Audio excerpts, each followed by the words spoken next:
வாக்குத்தத்தத்தை நாம் நேரம் கிடைக்கும் போதெல்லாம் நாம் அதை தியானித்து அந்த ஆசீர்வாதங்களை பெற்றுக்கொள்கிறோம்.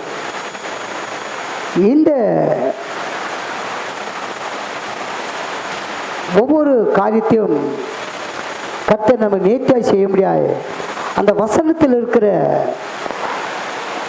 ஆசீர்வாதங்களை, வாக்குத்தத்த வசனம்னா நம்ம அதை பெற்றுக்கொள்வது மாத்திரமல்ல, அந்த வாக்குத்தத்த வசனத்திலே கர்த்தர் என்ன நமக்கு நன்மை வைத்திருக்கிறார், என்ன பிளஸ்ஸிங், என்ன ஆசீர்வாதத்தை வைத்திருக்கிறார்னு சொல்லி அதை நம்ம தியானிக்க கற்றுக்கொள்ள வேண்டும்.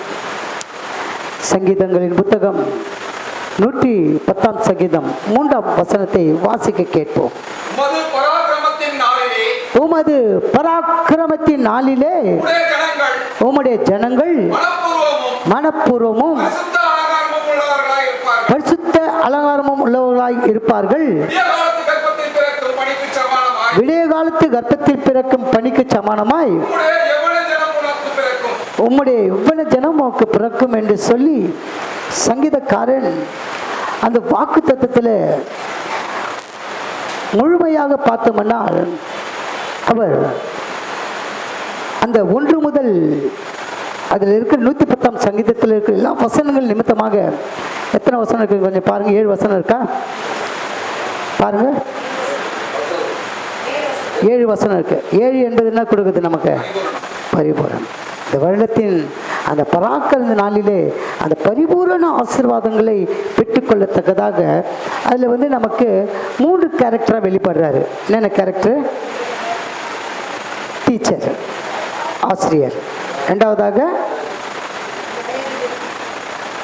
மூன்றாவது தான் ராஜாதி ராஜா. ரெண்டாவதாக ராஜாதி ராஜா, ராஜாதி ராஜா, கிங் ஆஃப் கிங். மூன்றாவது நியாயாதிபதி, ஜட்ஜி. இந்த 3 கேரக்டரை நாம் பார்த்து கொண்டு இருக்கிறோம். இந்த கேரக்டரில் முக்கியமாக 3 அவர் தத்துவங்கள் அறிந்து கொள்ள அவருடைய நித்திய புயம், மகிமை நிறைந்த புயம், 6 புயத்தை பற்றி நாம் தெரிஞ்சுக்க போகிறோம். அதில் ஒவ்வொரு புயமாக சொல்லுங்கள் சிஸ்டர். பரிசுத்த புயம், பரிசுத்த புயம் எழுதலையாத 5 புயங்கள். அவருடைய நீட்டப்பட்ட புயம், உண்மையில் புயம், நித்திய புயம். நித்திய புயத்தை பற்றி நான் பார்த்துடுறோம். பரிசுத்த புயம், அவர் நீட்டப்பட்ட புயம், உண்மையில் புயம், இப்போ நித்திய புயம். அடுத்து மகிமை நிறைந்த புயம் நம்ம கடைசியாக பார்க்க போகிறோம். இந்த மாத்திரை கடைசியாக அதை தான் பார்க்க போகிறோம். இந்த நித்திய புயத்தினாலே அவர் நம்மை ஆளுகை செய்ய முடியாது. இதை பாருங்கள், நமக்கு அவர் டீச்சராக இருந்து நம்மை நடத்துகிறார், ராஜாதி ராஜாவாக இருந்து நம்மை உயர்த்துகிறார், நியாயாதிபதியாக இருந்து நம்மை நியாயம் தருகிறார். இந்த 3 காரியங்களிலே ஆண்டவர் நம்ம அவருடைய பரிசுத்த புயம், நீட்டப்பட்ட புயம், உண்மையில் புயம், இப்போ நித்திய புயத்தை நம்ம தியானித்து கொண்டிருக்கோம். நித்திய புயத்தில் கடந்த வாரத்தில் நம்ம சில காரியங்களை பார்த்தோம். உபாகமம் 33ஆம் அதிகாரம் 27 வசனத்தை நீங்கள் வாசிக்க கேட்போம். அநாதி தேவனே உனக்கு அடைக்கலம், அநாதி தேவனே உனக்கு அடைக்கலம், அவருடைய நித்திய புயங்கள் உனக்கு ஆதாரம், அவருடைய நித்திய புயங்கள் உனக்கு ஆதாரம், அவர் உனக்கு முன்னின்று சத்துருக்களை துரத்தி அவர்களை அழித்து போடு என்று கட்டளையிடுவார். அல்லேலூயா. இன்றைக்கு கூட நம்ம அந்த ஒரு ஆராதனையில் வர்ஷிப் சாங்க அநாதி தேவனை உனக்கு அடைக்கலம், நித்திய புயங்களே உனக்கு ஆதாரம். அப்போது அந்த ஸ்டாண்ட்ஸ்லாம் அவருடைய ஆதாரமாக இருக்குது. கரங்களை தட்டுவோமா? அந்த பாட்டை நீங்கள் நல்லா உணர்ந்து பாடினீங்கன்னா அந்த ஸ்டாண்ட்ஸில் இருக்கிற காரியங்கள் எல்லாமே, கருத்துக்கள் எல்லாமே அவருடைய ஆதாரம். அல்லேலூயா. அவருடைய ஆதாரம், அவருடைய அநாதி தேவனே உனக்கு அடைக்கலம், அவருடைய நித்திய புயங்களே உனக்கு ஆதாரம் என்று சொல்லி நம்ம ஒற்றையில் பாடணும். இந்த நித்திய புயத்தில் இருக்கிற 3 ஆசீர்வாதங்களை நான் பார்ப்போம். போன வாரம் நம்ம அதை மேலோட்டமாக பார்த்தோம். அது எப்படி நம்ம நித்திய புயல் நம்மளுக்கு எப்படி வெளிப்படுது, அந்த நித்திய புயலால் என்ன நன்மை சொல்லி நம்ம தியானித்தோம். அந்த நித்திய புயங்கள் 3 வித ஆசீர்வாதங்களை நம்ம பெற்றுக்கொள்ளதாக நாள் நம்ம தியானிப்போம். முதல்ல அந்த நித்திய புயங்கள் நமக்கு நித்திய மீட்பை கொடுக்குது. முதலாவதாக அது நித்திய புயங்கள் நம்ம நித்திய மீட்பை கொடுக்க மாத்திரமல்ல, கிருபையாய் நமக்கு ரட்சிப்பை கொடுக்குது. அல்லேலூயா. புரிஞ்சுக்கோங்க, அந்த நித்திய மீட்பு நமக்கு கிருபையாய் ரட்சிப்பை கொடுக்கிறது. முதல் காரியம், முதல் பிளஸிங். ரெண்டாவது நித்திய சுதந்திரம். நித்திய சுதந்திரம். இந்த வருடத்தின் வாக்குத்தத்தத்தில் கூட அவருடைய ஆசீர்வாதம், அந்த ஆசீர்வாதத்தை சுதந்திரமாக பெற்றுக்கொள்ளுவோம் அப்படின்னு நம்ம ஒரு ஆசீர்வாதம் வச்சுருக்கோம். அந்த ஆசீர்வாதம் கடைசி நாட்களில் தான், நம்ம வருஷத்தின் இறுதி நாட்களில் தான் நம்ம அதை தியானிப்போம். அந்த நித்திய சுதந்திரம் நமக்கு வந்து மகிமையான உன்னத நிலைக்கு கொண்டு போகுது. நித்திய சுதந்திரம் மகிமா உன்னத நிலைக்கு கொண்டு போகுது. மூன்றாவது நித்திய ஆவி. அந்த நித்திய ஆவி வந்து நமக்கு ஒரு மாபெரும் ஊழியத்தை செய்ய நம்ம பலப்படுத்தும். இந்த 3 காரியம் ரொம்ப அவசியம். அவர் நித்திய புயம் வந்து நம்ம நடத்தும்படியாய் அவர் அந்த நித்திய புயத்தில் நித்திய மீட்பு, நித்திய சுதந்திரம், நித்திய ஆவி, இந்த 3 பிளஸிங் என்ற நாளில் பெற்றுக்கொண்டு இந்த நித்திய புயத்தில் ஆண்டவர் என்ன நம்ம கூட பேசப்படான்னு சொல்லி நாம் தியானிக்க போகிறோம். அல்லேலூயா. முதலாவதாக எடுத்து வாசிப்போம். இதில் எபிரேயர் 9ஆம் அதிகாரம். இந்த 3 என்னென்ன சொன்ன, நித்திய மீட்பு, நித்திய சுதந்திரம், நித்திய ஆவி, இந்த 3 காரியத்தில் நமக்கு வந்து எபிரேயரில் 3 வசனங்களை கொடுத்துருக்காரு. இந்த 3 வசனம் படிச்சுட்டு அந்த ஆசீர்வாதத்தை நாம் பெற்றுக்கொள்ள போகிறோம். தேங்க்யூ. எபிரேயர் யார் எழுதின புத்தகம்? கன்ஃபர்மேஷனாக கொடுக்கல, பவுல் எழுதிருக்கலாம். எபிரேயர் புத்தகத்தை பவுல் எழுதிருக்கலான்னு சொல்கிறாங்க. அவர் எழுதுகிற 14 புத்தகத்தையும் சேர்த்துறாங்க. எபிரேயரை வந்து கொஞ்சம் கன்ஃபியூஷன் எழுதுனால பவுல் எழுதப்பட்டிருக்கலாம் அப்படின்னு எழுதப்பட்டிருக்குது. இருந்தாலும் பாருங்கள், எல்லா புத்தகத்திலையும் எபிரேயரில் வந்து கொஞ்சம் வித்தியாசமாக இருக்கும். எபிரேயரில் ஆண்டவர் வந்து எபிரேயர் புத்தகம் முதல் வசனத்திலேருந்து ஆண்டவர் அது அருமையாக சொல்லியிருப்பார். அந்த புத்தகத்தின் பேர் எடுக்கிறேன் பாருங்கள், இருங்க வர. ஸ்தோத்திரம். கிறிஸ்து சிறந்த பிரதான ஆசாரியர். புரியுதா உங்களுக்கு? அந்த புத்தகத்தின் தொடக்கமே கிறிஸ்து சிறந்த பிரதான ஆசாரியர். அவர் தான் நமக்கு பாஸ்டர், பிரதான சீஃப் பாஸ்டர். அந்த பிரதான ஆசிரியர் குறித்து இந்த எபிரேயர் வந்து எல்லா புத்தகத்திலும் பவுல் எழுதின நிருபம், இதில் மட்டும் பாருங்கள், பூர்வ காலின பங்காகவும் வகையாகவும் தீர்க்கதரிசிகள் மூலமாய் பிதாக்கள் திருவள்ளுப்பட்டின தேவன். அப்போது இது பவுலால் எழுதப்பட்டதா இல்லையான்னு ஆராய வல்லுநர்கள், நம்ம வேத வல்லுநர்கள் எழுதப்பட்டிருக்கலாம். சில பேர் இது பவுல் எழுதலை அப்படின்னு சொல்லியிருக்காங்க. இருந்தாலும் நமக்கு இது யாருடைய வார்த்தை? தேவனுடைய கர்த்தருடைய வார்த்தை. மனுஷர் வந்து அவங்க எதுக்கெல்லாம் எழுதுக சொல்லியிருந்தாலும் இந்த இருக்கிற வார்த்தை என்னது? அதுதான் எட்டிங் என்னது? கிறிஸ்து சிறந்த பிரதான ஆசாரியர் அப்படின்னு சொல்லப்பட்டிருக்கு. அதனால் ஆண்டவர் சமூகத்தில் நம்ம இந்த எபிரேயர் புத்தகத்தை குறித்து ரொம்ப ஆராயணும். எத்தனை அதிகாரம் இருக்குது எபிரேயரில்? நமக்கு 13 அதிகாரம். எத்தனை? 13 அதிகாரம் நமக்கு எபிரேயரில் கொடுக்கப்பட்டிருக்குது. 13 அதிகாரத்தை படித்து பாருங்கள்.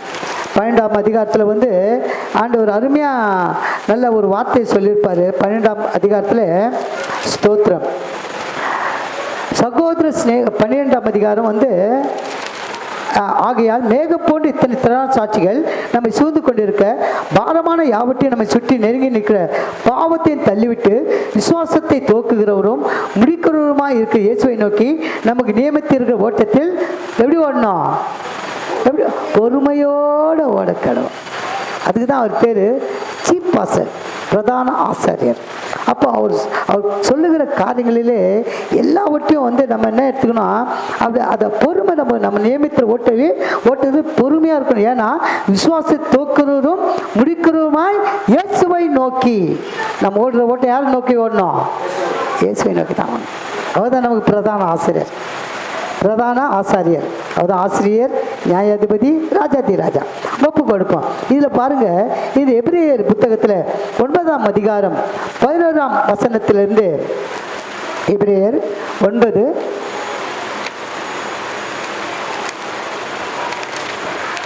11ஆம் வசனத்திலிருந்து 15 வரைக்கும் வாசிக்க கேட்போம். கிறிஸ்துவானவர் ஆ. வரப்போகிற நன்மைகளுக்குரிய ஆ. பிரதான ஆசாரியராய் வெளிப்பட்டு ஆ. கையினால் செய்யப்பட்டதாகிய ஆ.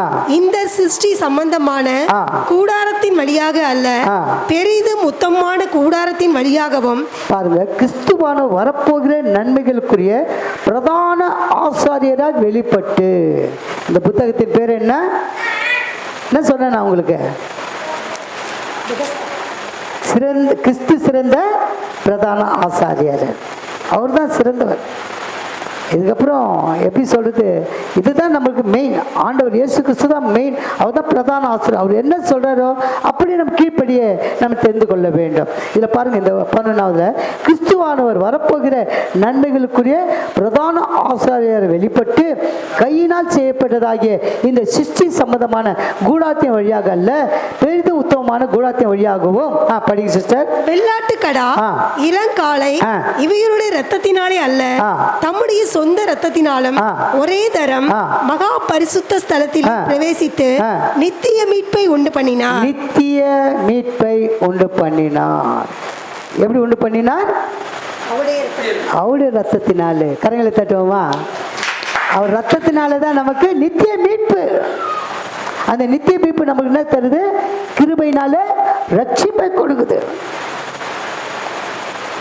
படிங்க, அப்படியே தொடர்ந்து படிங்க அந்த வார்த்தையை. அதேபடி எனில் காளை வெள்ளாட்டு கடா இவைகளின் இரத்தமும் தீட்டுப்பட்டவர்கள் மேல் தெளிக்கப்பட்ட கடாரியின் சாம்பலும் சரீரத்தை சுத்தி உண்டாகும்படி பரிசுத்தப்படுத்துமானால் நித்திய ஆவியினாலே தம்மை தாமே பலிதற்ற பலியாக தேவனுக்கு ஒப்பு கொடுத்த கிறிஸ்துவுடைய இரத்தம் ஜீவனுள்ள தேவனுக்கு ஊழியம் செய்வதற்கு உங்கள் மனசாட்சியை செத்த கிரிகளற சுத்திகரிப்பது எவ்வளவு நிச்சயம். அப்போ அந்த நித்திய ஆவி தம்மை தாமே பழுதட்ட பலியாக தேவனுக்கு ஒப்பு கொடுத்த கிறிஸ்துவுடைய ரத்தம் ஜீவனுள்ள தேவனுக்கு ஊழியம் செய்வதற்கு. அப்ப அந்த நித்திய ஆவி நமக்கு என்ன செய்யணும்? தேவனுக்கு ஊழியம் செய்வதற்காக. Second point. தேர்ட் பாயிண்ட் படிங்க. 15வது வசனம் படிங்க. ஆகையால் முதலாம் உடன்படிக்கையின் காலத்திலே நடந்த அக்கிரமங்களை நிவர்த்தி செய்யும் பொருட்டு அவர் மரணமடைந்து அழைக்கப்பட்டவர்கள் வாக்குத்தத்தம் பண்ணப்பட்ட. யாரும் அழைக்கப்பட்டவர்கள? நாம தான் அழைக்கப்பட்டவர்கள் வாக்குத்தத்தம் பண்ணப்பட்ட நித்திய சுதந்திரத்தை அடைந்து கொள்வதற்காக புது உடன்படிக்கையின் மத்தியஸ்தராய் இருக்கிறார். கரங்களை தட்டி கர்த்தர் நாமத்தை மகிமைப்படுத்தும். புதிய உடன்படிக்கைக்குரிய மத்தியஸ்தராய் இருக்கிறார். இது நமக்கு என்னது? வாக்குத்தத்தம், சுதந்திரம். அது நமக்கு என்ன சொல்ல வருதுன்னா, அந்த சுதந்திரம், வாக்குத்தத்தம் சுதந்திரம் மகிமையான உன்னதமான நிலை, உன்னத நிலை, மகிமையான உன்னத நிலைக்கு நம்மை கொண்டு செல்லும். இப்போ இந்த வசனத்தில் நம்ம ஒவ்வொரு பாயிண்டா பார்க்க போறோம். நித்திய மீட்பு. முதல் நித்திய மீட்பு நமக்கு எப்படி கொடுக்குறோன்னா, 12ஆம் வசனத்தை வாசிப்போம் மறுபடியும். வெள்ளாட்டு கடா இளங்காளை இவைகளுடைய இரத்தத்தினாலே அல்ல, தம்முடைய சொந்த இரத்தத்தினாலும் ஒரே தரம் மகா பரிசுத்த ஸ்தலத்திலே பிரவேசித்து நித்திய மீட்பை உண்டு பண்ணினார். கர்த்தராகிய இயேசு கிறிஸ்து ஒரே தரம் தான் வெளியிடப்பட்டார். ஒரே தரம் தான். பிதாவாகிய தேவன் அவரை மரணத்திற்கு உட்படுத்தும் போது கர்த்தராகிய இயேசு கிறிஸ்து மனித ரூபமாய் தேவகுமாரனாய் இந்த உலகத்தில் அவதரித்திருந்தார். இந்த உலகத்திலே அவதரித்து இந்த உலகத்தின் மக்களுடைய காரியங்களிலே எல்லாவற்றையும் அவர் எல்லா நேரத்திலும் எல்லா சமயத்திலும் அந்த பிள்ளைகளுக்கு என்ன செய்ய வேண்டும், சுகம் உள்ளவர்களுக்கு சுகம், பலவீனர்களுக்கு பலன், மற்றும் அதாவது என்ன காரியத்தை அவங்க குறைவுபட்டிருக்காங்களோ அந்த குறைகளை எடுத்துப்பட்டு நிறைவாக்கி தருகிற கிருபை எல்லாமே அவர் வாழ்ந்த நாட்களிலே அவர்கிட்ட போகிறதுல என்ன இல்லைன்னு சொல்ல, என்கிட்ட ஒன்றுமே இல்லை. அவர்கிட்ட போர் அவர் என்ன பண்ணல, புறமே தரல. போங்க, நீங்கள் வராதீங்கன்னு சொல்லலை. நீங்கள் போங்க, நீங்கள் வராதீங்கன்னு சொல்லலை. என்ன தேவை என்பது நாம் சொல்வதற்கு முன்பாக அவருக்கு தெரிஞ்சிருக்கார். நம்ம வாயினாலே சொல்லுவதற்கு முன்பாகவே அவர் அந்த காரியத்தை அறிந்திருக்கிறார். எல்லாவற்றையும் அறிந்திருக்கார். இப்போது மலை பிரசங்கத்தில் இப்போ எல்லாம் போய் ஜெபத்துக்கு போகிறாங்க. அவர் உபதேசத்தை கேட்கறதுக்கு போகிறாங்க. ஜெபம் இல்லை, அவருடைய உபதேசம் கேட்க போகிறாங்க. கேட்கும்போது உபதேசம் கேட்ட பிறகு அவங்க வீட்டுக்கு போனோன்னா ஆண்டவர்கிட்ட பாருங்கள், அந்த மலை பிரசங்கத்தில் பாருங்கள், கிட்டத்தட்ட எத்தனையோ ஆயிரம் ஜனங்கள் வந்துட்டாங்க. அந்த ஜனங்களுக்கு உணவு கொடுக்க வேண்டுமே அப்படின்னு சொல்லி சீஷர்கள் சொல்கிறாங்க, ஆண்டவரே இவங்க வீட்டில் போய் சமைத்து சாப்பிடணும்னு லேட் ஆகும், ரொம்ப தூரமாக இருந்தால் வந்திருக்காங்க, இதை நாம் ஆயத்தப்படுத்துவோம், நாமே கொடுப்போம்னு சீஷர்கள் சொல்கிறாங்க. அப்போ ஆண்டவர் கேட்குறாங்க, உங்களிடத்தில் என்ன இருக்குது? ஆண்டவர், எங்களிடத்தில் 5 அப்பம் 2 மீன் தான் இருக்குது, இவ்வளோ பேர் இருக்காங்களே, எப்படி ஆண்டவர் கொடுக்க முடியும்? ஆண்டவருடைய அந்த எப்படி சொல்கிறது, ஆண்டவருடைய கிரியை வந்து கூட வந்து அவங்க மறந்துடுறாங்க, சீசர்கள் மறந்துடுறாங்க. இவ்வளோ பேர் இருக்காங்க, 5 அப்பம் 2 மீன் வச்சு எப்படி நம்ம கொடுக்க முடியும் ஆண்டவரை? அப்போ ஆண்டவர் சொல்கிறேன், நீ என்னத்தில் கொடு, அதை குறைவை நீ நினைக்காது, குறைவை உங்ககிட்ட வச்சுக்காத, குறைவை உங்ககிட்ட வச்சுக்காத, என்கிட்ட கொடு. அவங்க சீசர்கிட்ட இருந்தால் என்ன எப்படி இருக்கும்? 5 அப்பம் 2 மீனாக தான் இருக்கும், அப்படியே தான் இருக்கும். அவர் ஆண்டவர்கிட்ட கேட்கும் போது ஆண்டவர் என்ன பண்ணுறாரு? பிதாவிடத்தை கேட்குறாரு, பிதாவே இது ஆசீர்வதியம். ஏன்னா அவர் பிரதான ஆசாரியர், சீஃப் பாஸ்டர், அவருக்கு மேலே ஒரு பிதா இருக்காரு, அவருக்கு மேலே ஒரு பிதா இருக்கு. பிதாவிட்டு கேட்க, பிதாவே இது ஆசீர்வதியம், என்னிலே நீ மகிமைப்படும் அப்படின்னு சொல்லி கொடுத்து, அந்த 5 அப்பம் 2 மீன் தான் இதில் இருக்குது, அது எடுக்கு கொடுக்க கொடுக்க கொடுக்க கொடுக்க அது என்ன ஆகுது? பெருகிக்கொண்டே இருக்குது. அந்த 5 அப்பம் 2 மீன் 5000 பேருக்கு ஒரு சுவிசேஷ புத்தகத்திலையும், இன்னொரு சுவிசேஷத்தில் 7000 பேருக்கும் அதை பங்கிட்டு கொடுக்குறாங்க. அவ்வளோ அற்புதம் செய்கிற ஆண்டவரை சில காரியங்களை மறந்துடுறாங்க. ஏன்னா அவர் தான் நமக்கு நித்திய மீட்புன்னு தெரியாமல் போகுது. ஆண்டவர் சொல்கிறாரு, என்னை காட்டி கொடுக்க இந்த பந்தியில் இருக்கிறான், யூதாசை பற்றி சொல்கிறாரு. சொல்லும்போது அவனே கேட்குறான், நானா ஆண்டவர் அப்படின்னு கேட்குறாரு. அவன் வெளிப்படையாக அவனுக்கு சொல்லலை, இதில் கையிட்டு பங்கிடுவனே என்னை காட்டி கொடுப்பான்றாரு. அந்த ஆண்டவர் யூதாஸ் வரும்போது, முத்தத்தினாலே சகோதரனே, முத்தத்தினால் என்னை காட்டி கொடுத்தாயா? அந்த அன்பை நீ முத்தத்தினால காட்டி கொடுக்குறாயா அப்படின்னு கேட்குறாரு. பிரியமானவர்களே, அவர் பிரதான ஆசாரியர் என்று நமக்கு எல்லாவற்றையும் செய்ய வல்லவர் என்று அந்த ஜனங்கள்லாம் பண்ண அறியாத போயிடறாங்க. இவன் ஒரு சீசன் காட்டி கொடுக்குறாரு, ஒரு சீசன் என்ன பண்ணுறாரு? ஒரு சீசனை மறுதளிக்கிறாரு. என்ன பெரிய தக்கன்னு சொல்ல, மறுதளிக்கிறாரு. ஆண்டவர் சொல்கிறாரு, ஆண்டவரே நான் மரித்தாலும், பேதுரு சொல்கிற, பேதுரு எப்பவுமே ஆர்வக்கொள்ளார், ஆண்டவரே நான் மரித்தாலும் உன்னை விட்டு நான் போக மாட்டேன், ஆண்டவரே உன்னோட மரித்தாலும் நான் உன்னோட கூட மறிப்பேன்ப்பா அப்படின்னு சொல்லிட்டு ஆண்டவர் சொல்கிறார். ஏன்னா அவன் செய்யப்படுறது முன்னாலே தெரியுது ஆண்டவருக்கு, அப்பா சேவுக்குவது முன்னமே என்னை நீ 3 தடவை மறுதளிப்பேன் அப்படின்னு சொல்லிடுறாரு. சொன்ன உடனே அது அந்த அந்த காரியத்தை அப்படியே மறந்துடான். கரெக்டாக அந்த காரியம் நேரிடும் போது அவன் என்ன பண்ணுறான்? மனக்கசந்து அழறான். அவன் பாவத்தை ஒப்பு கொடுத்தான். ஐயோ, ஒரு தேவனை நான் காட்டி கொடுத்தேனே, தேவ மகனை காட்டி கொடுத்தேனே அப்படின்னு சொல்லி அவன் என்ன பண்ணுறான்? அவன் பாவத்தை அறிக்கிறான். ஆனால் மனக்கசந்து அவன் ஒப்பு கொடுக்கல. அதான் அவனுடைய முடிவு, நாண்டு கொண்டு செத்தான் அப்படின்னு அவனுடைய முடிவு. ஆனால் நம்ம பேதுருக்கு என்ன இருக்குது? பேதுருக்கு நித்திய ஜீவனை கொடுக்குறார் ஆண்டவர், நித்திய மீட்பை கொடுக்குறார்.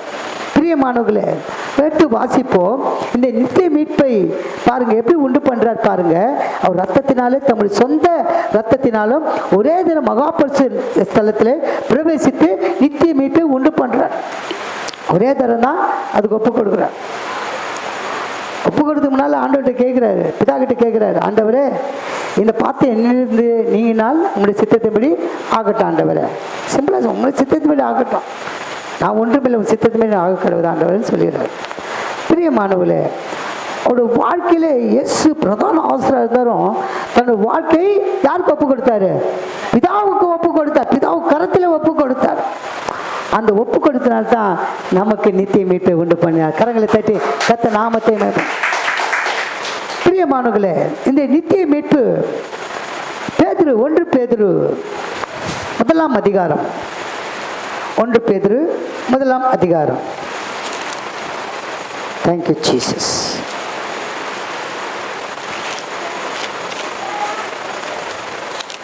1 பேதுரு 1 அதிகாரம், அதில் 1 வசனம், 1 அதிகாரம் 18-19 வாசகங்கள் வாசிக்க கேட்கும். 18-19. உங்கள் முன்னோர்களால் பாரம்பரியமாய் நீங்கள் அனுசரித்து வந்த வீணான நடக்கையை நின்று அழிவுள்ள வஸ்துக்களாகிய வெள்ளியினாலும் பொன்னினாலும் மீட்கப்படாமல், உங்கள் முன்னோர்களால் பாரம்பரியமாய் நீங்கள் அனுசரித்து வந்த வீணான நடத்தை. இந்த வீணான நடத்தை எதை குறிக்கிறது?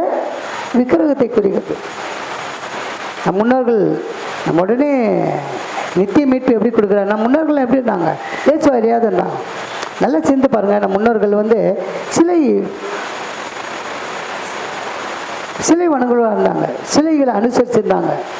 சிலை வணங்குவாங்க. சிலையில் ஒரு கல்லை நட்டு வச்சு அதில் ஒரு பட்டை போட்டு அதை பூ வச்சு அது வணங்குவா இருந்தாங்க. அதுதான் பாருங்க.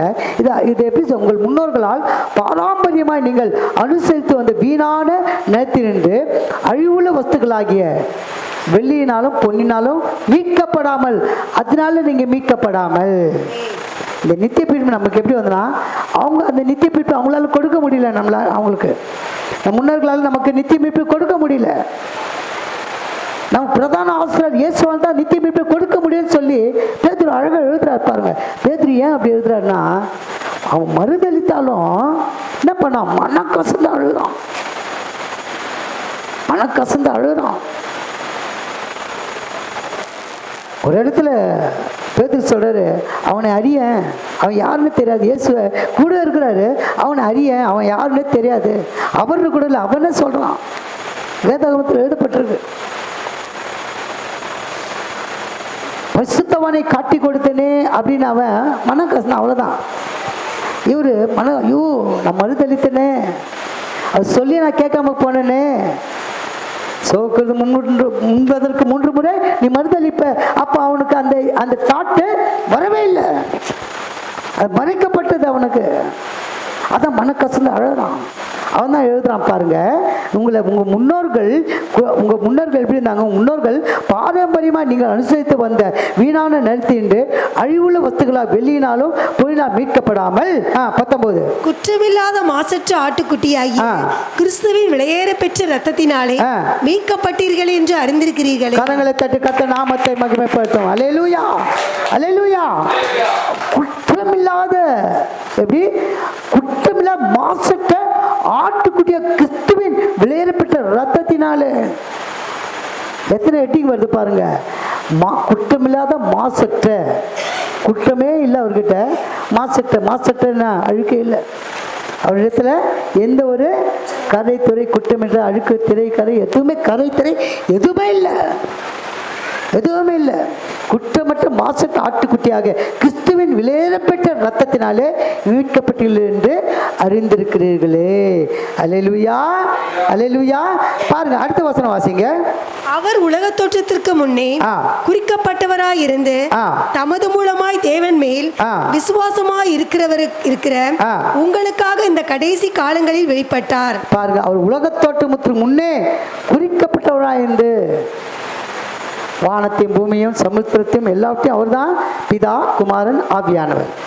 ஆதியாகமம் 1ஆம் புத்தகத்தில் 3 பேர் சேர்ந்து அந்த எல்லாத்தையும் படைக்கிறாங்க. உலக தோற்றம் முதல் பாருங்க, அவர் உலக தோற்றத்துக்கு முன்னே குறிக்கப்பட்டவராயிருந்து தமது மூலமாக தேவன் மேல் விசுவாசமாக உங்களுக்காக இந்த கடைசி காலங்களில் வெளிப்பட்டார். அப்ப அவர் முன்னமா இருந்தாரு, ஆதி காலத்தில் பிரவேசித்தாரு. அப்ப இந்த ஜனங்கள் செய்த பாவத்திற்காக தன் ஒரே குமாரனை இயேசுவை வெளிப்படுத்தினார். தேவன் வெளிப்படுத்தினார். ஏன் வெளிப்படுத்தினார்? இந்த ஜனங்கள் பாவத்தினாலே தன் ஆத்மாவை கெடுத்து போடுகிறார்கள். சரீரம் ஒன்றுக்கும் உதவாது. அந்த சரீரத்துக்காக என்னென்னமோ பண்றாங்க. சரீரத்தினால பாவம். அந்த சரீர பாவத்தினாலே ஆத்மாவும் கெட்டு போகுது. ஆத்மாவும் கெட்டு போகுது. ஆத்மா அறிவில்லாதது நல்லதல்ல என்று சொல்றாரு. அப்ப ஆத்மா மீட்புக்காக, அந்த நித்திய மீட்புக்காக கர்த்தர் நமக்காக என்ன பண்றாரு? தன் ஒரே பேரான குமாரனை இந்த உலகுக்கு அனுப்புறார். இதெல்லாம் நம்ம தெரிஞ்சிருக்கிறோம். ஆனா இது சத்தியத்துக்குள்ள அந்த பிளெஸ்ஸிங், அந்த ஆசீர்வாதம். நித்திய மீட்புனா இவ்வளவுதானா? நித்திய மீட்புனா அவர் மரிச்சாரு, இவ்வளவு எழுந்தாரு, ரத்தத்தை சிந்தினாரு, அதை நம்ம நினைச்சுக்குவோம். மரித்தார், உயிர்த்தோடு இருந்தார். அந்த நித்திய மீட்பு எதனால் நமக்கு வந்தது? இதெல்லாம் நம்ம அறிந்து கொள்ள வேண்டும். பிரியமானவர்களே, அறிந்து கொள்ள வேண்டும். பாருங்க, அடுத்த வசனம் வாசிங்க சிஸ்டர். உங்கள் விசுவாசமும் நம்பிக்கையும் தேவன் மேல் இருக்கும்படி அவரை மரித்தோரிலிருந்து எழுப்பி அவருக்கு மகிமையை கொடுத்தார். உங்கள் விசுவாசம் நம்பிக்கை தேவன் மேல் இருக்கும்படி அவரை மரித்தோரிலிருந்து எழுப்பி அவருக்கு மகிமையை கொடுத்தார். ஆகையால் நீங்கள் மாயமற்ற சகோதர சிநேகம் உள்ளவர்கள் ஆகும்படி ஆவியினாலே சத்தியத்திற்கு கீழ்ப்படிந்து, ஆவியினாலே சத்தியத்துக்கு கீழ்ப்படிந்து உங்கள் ஆத்துமாக்களை சுத்தமாக்கி கொண்டவர்களாய், உங்கள் ஆத்துமாக்களை சுத்தமாக்கி கொண்டவர்களாய் இருக்கிறபடியால் சுத்த இருதயத்தோடு ஒருவருக்கொருவர் ஊக்கமாய் அன்பு கூறுங்கள். இதுதாங்க நித்திய மீட்பு நமக்கு. அல்லேலூயா. ஒருவருக்கொருவர் எப்படி ஊக்கமாய் நீங்க அன்பு கூறுங்க. எத்தனை முறை அந்த அன்பை பத்தி பேசினாலும் அன்பு வெளிப்பட மாட்டேங்குது. இயேசுவை போல யார் பாடலே? அப்பா உண்மை போல நான் மாறுவேன், உண்மை போல ஆக வேண்டும்பா. அப்ப இயேசுவின் அன்பு நம்ம இருக்குமா? இயேசுவின் அன்புன்னா தன்னையே கொடுத்தார், ஒப்பு கொடுத்தார், தனியே ஒப்பு கொடுத்தார். நமக்கு யாருன்னா ஒரு தீமை செய்துட்டாங்கன்னா நம்ம கொடுத்து எதனா சொல்லிட்டாங்களோ கூட அவங்களுக்கு உடனே நம்ம ஏதாவது பேசிடுறோம், ஏதாவது திட்டிடுறோம். அவங்களுக்கு அந்த நம்ம திட்டதுனால அவங்களுக்கு என்ன வேதனை படுறோம்? அந்த அன்பு வெளிப்பட மாட்டேன். அந்த அன்பு ஒன்றுமில்லாமல் ஆகிடுது.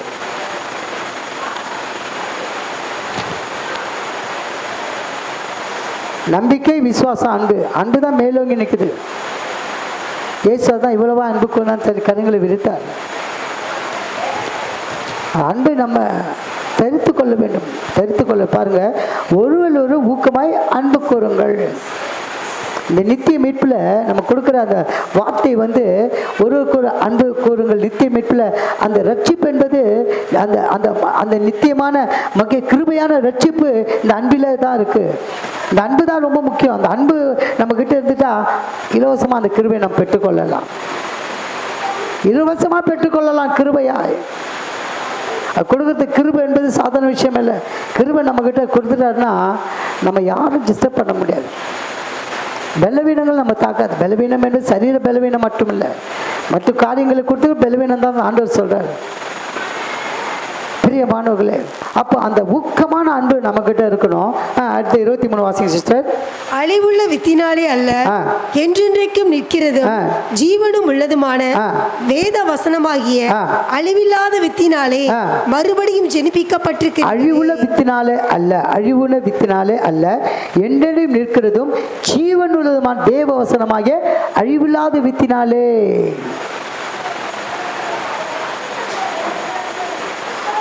அழிவுள்ள வித்து எதுனா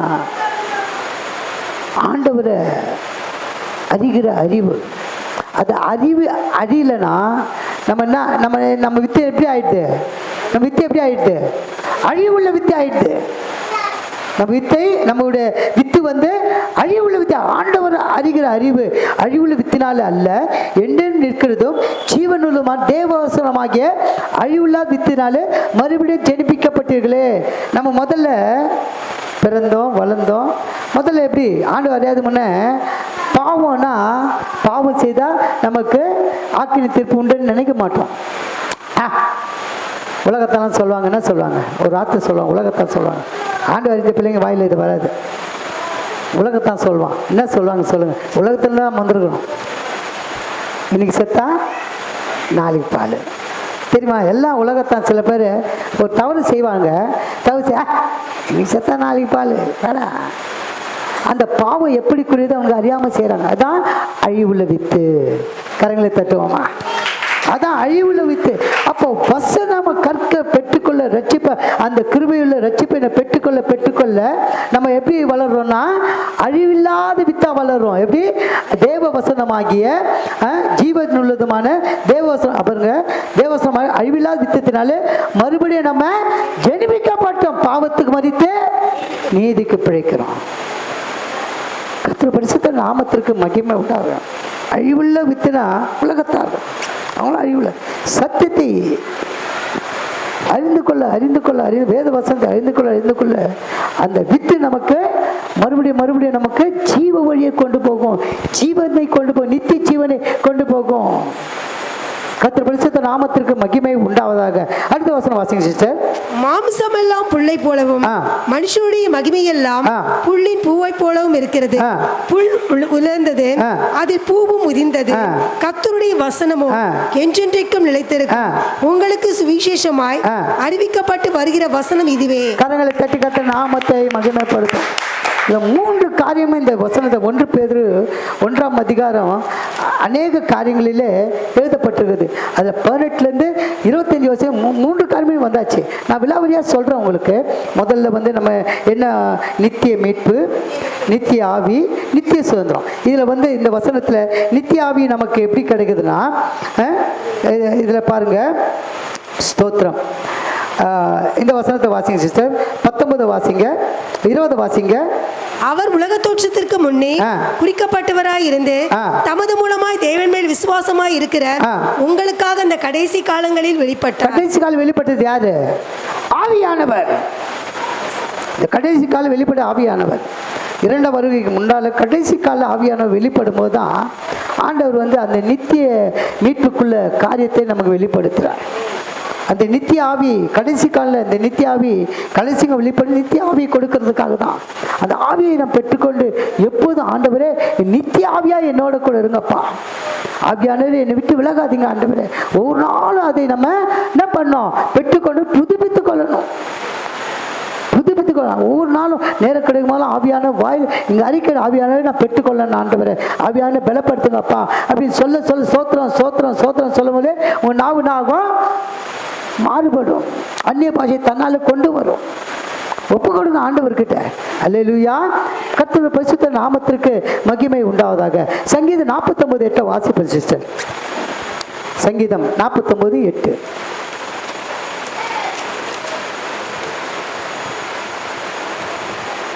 சங்கீதம் 49:8.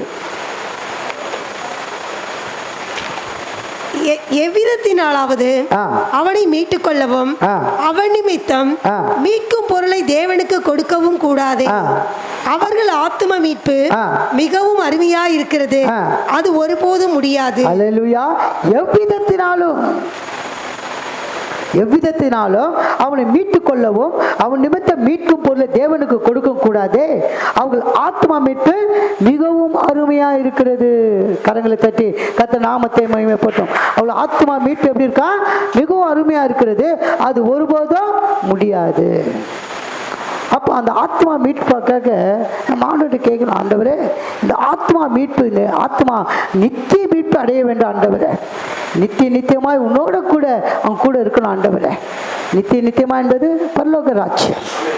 அந்த ராஜ்யத்துக்குள்ள நாம என்ன பண்ண, பங்காளிகளாக இருக்கணும், பங்குள்ளவர்களாக இருக்கணும். அந்த நித்திய மீட்பில் அந்த கிருபையான ரட்சிப்பை நாம் பெற்றுக்கொண்டால் மாத்திரம்தான் அடுத்துல நம்ம வாசம் பண்ண முடியும். அல்லேலூயா. கர்த்தர் பரிசுத்த நாமத்திற்கு மகிமை உண்டாது. ஏசாயா 43:1 வாசிப்போம் சிஸ்டர். ஏசாயா 43:1 சீக்கிரம் வாசிங்க. இப்போதும் யாக்கோபே, உன்னை சிருஷ்டித்தவரும் இஸ்ரவேலே உன்னை உருவாக்கினவருமாய் இருக்கிற கர்த்தர் சொல்லுகிறதாவது, பயப்படாதே, உன்னை மீட்டுக் கொண்டேன், உன்னை பேர் சொல்லி அழைத்தேன், நீ என்னுடையவன். என்னுடைய அந்த ஆத்மா, அந்த நித்திய மீட்பு மீட்டுட்டார்னா நம்ம யாருடைய பிள்ளைகள் ஆயிடுறோம்? அவருடைய பிள்ளைகள் ஆயிடுறோம். அவருடைய பிள்ளைகளா?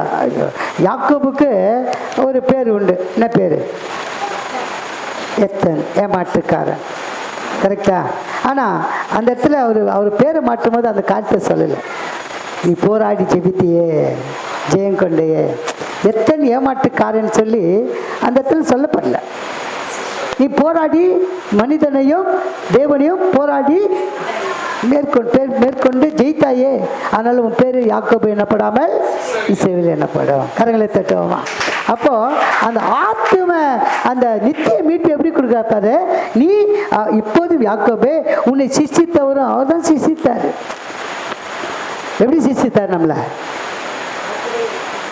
நம்மளை எப்படி சிசித்தாரு? மண்ணினால சிசித்தார். மண்ணினால் சிசித்து அவர் ஜீவ சுவாசத்தை கொடுத்தார். அவரு சுவாசத்தை கொடுத்தார். இதாங்க அந்த நித்திய மீட்பு. நம்ம என்றைக்கும் எழுந்து போகக்கூடாது. அதான் நித்திய மீட்பு. அந்த நித்திய மீட்பு அப்புறம்தான் அவர் மகிமையான என்ன கொடுக்குறாரு? கிருபையுள்ள ரட்சிப்பை கொடுக்குறாரு. கிருபையில் ரட்சிப்பு, அந்த நித்திய மீட்பு. அது கூட பாருங்க, இப்போது யாக்கோபே உன்னை சிசித்தவரும் இஸ்ரவேலே உன்னை உருவாக்கினவருமாகிய கர்த்தர் சொல்கிறார். அதாவது பயப்படாதே, உன்னை மீட்டு கொண்டே உன்னை பேச்சொலைத்து நீ என்னுடையவன். எப்படி ஆண்டவர் பாருங்க ஒரு சர்டிஃபிகேட் கொடுக்குறாரு நமக்கு. நான் மீட்டு கொண்டேம்மா, பயப்படாது. எதுக்கு வந்து பயப்படாது. நித்திய மீட்பு உனக்கு கொடுத்தாச்சு, நீ வழி தவறி போகாத. பேதுரு கூட ஒரு வசனம் என்ன சொன்னாரு? அதை வாசிங்க சிஸ்டர். பேதுரு மாம்சம் எல்லாம் 24-25 வாசிங்க. அதே 1 பேதுரு 1:24-25.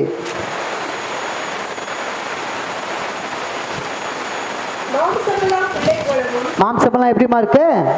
மாம்சமெல்லாம் புல்லை போலவும் மனுஷனுடைய மகிமையெல்லாம் புல்லின் பூவை போலவும், மனுஷனுடைய மகிமையெல்லாம் புல்லின் பூவை போலவும் இருக்கிறது. புல் விழுந்தது, அதன் பூவும் உதிர்ந்தது. ரெண்டும் மூஞ்சி போச்சு.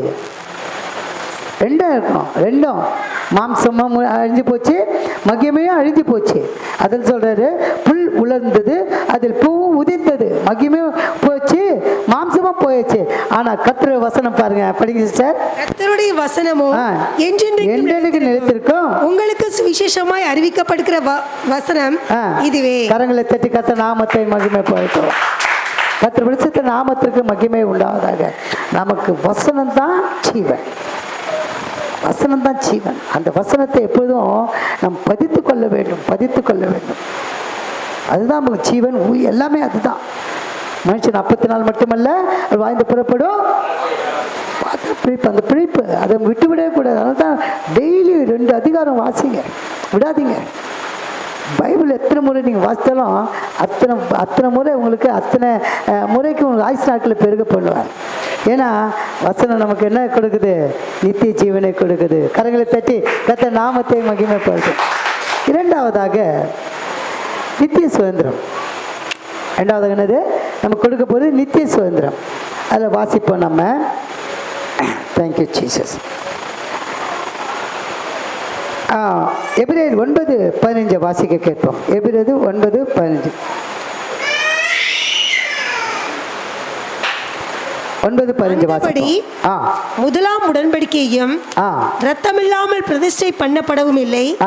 எப்படி எனில் மோசே நியாயப்பிரமாணத்தின்படி சகல ஜனங்களுக்கும் எல்லா கட்டளைகளையும் சொன்ன பின்பு இளங்காளை, வெள்ளாட்டுக்கடா இவைகளின் இரத்தத்தை தண்ணீரோடும் சிவப்பான ஆட்டு மயிரோடும் ஈசோப்போடும் கூட எடுத்து புஸ்தகத்தின் மேலுள்ள ஜனங்கள் எல்லார் மேலும் தெளித்து தேவன் உங்களுக்கு கட்டளையிட்ட உடன்படிக்கையின் இரத்தம் இதுவே என்று சொன்னார். பாருங்க, பழைய ஏற்பாட்டில் அந்த ஜனங்கள் ஒரு பாவத்திலிருந்து விடுதலை வேண்டுமா, சுதந்திரம் வேண்டுமா, அவர் என்ன பண்ண? மோசே என்ன பண்ணுவார்? வெள்ளாட்டு கடா பச்சு பலியிட்டு அந்த ரத்தத்தை தெளிப்பார். போங்க, நீ சுதந்திரம் அடிச்சிட்டீங்க, அது சுதந்திரம் அடிச்சிட்டீங்கன்னு சொல்லி அந்த உன்னதமான மகிமா உன்னத நிலைக்கு ஜனங்களுக்கு கொண்டு போகல. அதுதான் அவங்க மீண்டும் என்ன செய்தாங்க? ஜனங்கள் என்ன செய்தாங்க? மீண்டும் மீண்டும் பாவத்தில் விழுந்தாங்க.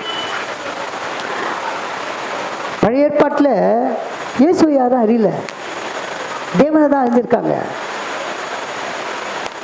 தேவனை கூட யார் மூலமாக அறிஞ்சாங்கன்னா மோசே, ஊழியக்காரர் மூலமாக, மோசே மூலமாக தேவனை அறிந்து கொண்டாங்க. டைரெக்டாக தேவ ஜனங்கிட்ட தேவன் பேசலை. ஆனால் இயேசப்பா அப்படி இல்லை, டைரெக்டாக வந்தார், டைரெக்டாக பேசினார் எல்லாருக்கிட்டையும். அந்த உன்னத நிலையை, மாபெரும் உன்னத நிலையை நாம் பெற்றுக்கொண்டோம். கரங்களை தட்டுவோமா? வசனத்தின் மூலமாக நாம பெற்றுக்கொண்டோம். ஒவ்வொரு நாளும் படிக்கும் போது இயேசு என்னோட பேசினார்.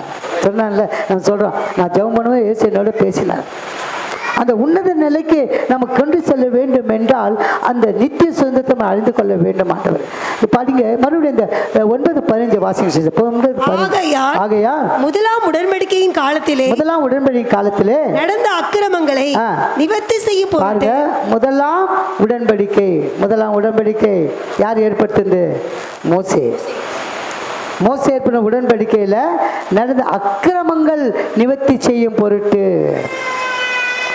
ஆண்டவர் மோசே சில காரியங்களில் எப்படியும் மோசே மரிக்கு முன்னாலே எடுத்துக்கொள்ளப்பட வேண்டும். வேதத்தில் ஆண்டவர் நினைச்சாரோ இல்லையோ, நினைச்சிருக்க கூடும். வேதாகமத்தில் எழுதப்படலை, நினைச்சிருக்க கூட ஆண்டவர் அவருக்காக ஊழியக்காரனை நித்திய ஜீவனை கொடுப்பேன்னு சொல்லியிருக்காரு. அப்போ கூட இயேசுவ கிட்ட 2 பேர் இடப்படுறாங்க. யார்? எலியாவும் மோசேயும். 3ஆம் வானம் வரைக்கும் யார் போகிறது? பவுல் போறாரு. அப்போ இடைப்படுறாங்க. மோசே எலியாவும் கூட இருக்காங்க. ஆனால் அவருக்கு என்ன இல்லை அப்படி உயிரோடு எடுத்துக்கொள்ளப்படுகிற அந்த மகிமை இல்லை மோசேக்கு. காரணம் என்னவென்றால் ஆண்டவர் சொன்ன ஒரே வார்த்தை, ஒரே காரியம் தான், வேற எந்த காரியம் இல்லை. அவர் எந்த காரியம் இல்லை, நீ பேசு, கண்மலை பார்த்து பேசு. இந்த ஜனங்கள் பண்ண அதான் இதில் போட்டுக்கிட்டு பாருங்க. ஆகையால் முதலாம் உடன்படிக்கை காலத்தில் நடந்த அக்கிரமங்களை நிவர்த்தி செய்யும் பொருட்டு. அந்த அக்கிரமம் மோசைக்கு யாரால வந்தது? ஜனங்களால வந்தது. கோபம் முட்டினா, எப்போ கோபம் முட்டினால அவர் உடனே ஆண்டவர் அழிக்க நினைக்கும் போது, ஜனங்கள் அழிக்க நினைக்கும் போது, ஆண்டவரை இந்த ஜனங்கள் அழிக்காதீங்க, உன் ஜீவ புத்தகத்தில் என் பேரை கிறுக்கி போடும். ரகசியம் இது. ஜனங்களை அழிக்காதப்பா, நான் கொண்டு வந்தேன், அந்த அடிமத்தை நான் கொண்டு வந்தேன் அவங்கள. இந்த ஜனங்களை அழிக்காதீங்க, அவங்களுக்கு பதில் என் பேரு கிறுக்கி போடும். அவன் சொன்ன ஒரே வார்த்தையினாலே அவன் எடுத்துக்கொள்ளப்படலை, மரித்தான். கானானுக்குள்ள உள்ள பிரவேசிக்கல, சுதந்திரத்துக்குள்ள அந்த ஆசீர்வாதத்தை சுதந்திரத்துக்குள்ள நீ பார்ப்ப, ஆனால் உள்ள போக மாட்ட. அந்த ஒரு வார்த்தையினாலே ஆண்டவர் என்ன பண்ணாரு? தேவனை என்ன பண்ணாரு? அவரை அடக்கம் பண்ணாரு. அந்த அந்த அந்த அந்த பிரேதத்தை குறித்து பிசாசு என்ன பண்ற? தர்க்கிக்கிறான் அவர்கிட்ட. யூதால போட்டிருக்கு, யூதா புத்தகத்தில் எடுத்து வாசிப்போம். யூதா புத்தகத்தில் எடுத்து வாசிங்க அந்த வசனத்தை. யூதாவில் பிரதான தூதனாகிய மிகாவேல் மோசேயுடைய சரீரத்தை குறித்து பிசாசுரனை தர்க்கித்து பேசின போது, பிரதான தூதனாகிய மிகாவேல் மோசே சரீரத்தை குறித்து பிசாசு தர்க்கித்து பேசின போது, அவனை தூஷணமாய் குற்றப்படுத்த துணியாமல் கர்த்தர் உன்னை கடிந்து கொள்வாராக என்று சொன்னான். பாருங்க, மிகாவேல் யாரு? ஏஞ்சல், தூதன். அவனை பிசாசு என்ன பண்றான்? பயப்படுறான். எப்படி பாருங்க, பிரதான தூதனா மிகாவேல் மோசே செய்தி குறித்து பிசாசு தர்க்கித்து பேசின போது அவனை தூஷணமாக குற்றப்படுத்த துணியாமல் கர்த்தர் உன்னை கடிந்து கொள்வாராக என்று சொன்னான். இவர்கள் தங்களுக்கு தெரியாதவைகளை தூஷிக்கிறார்கள், புத்தியில்லாத மிருகங்களைப் போல சுபாவப்படி தங்களுக்கு தெரிந்திருக்கிறவர்களாலே தங்களை கெடுத்துக் கொள்கிறார்கள்.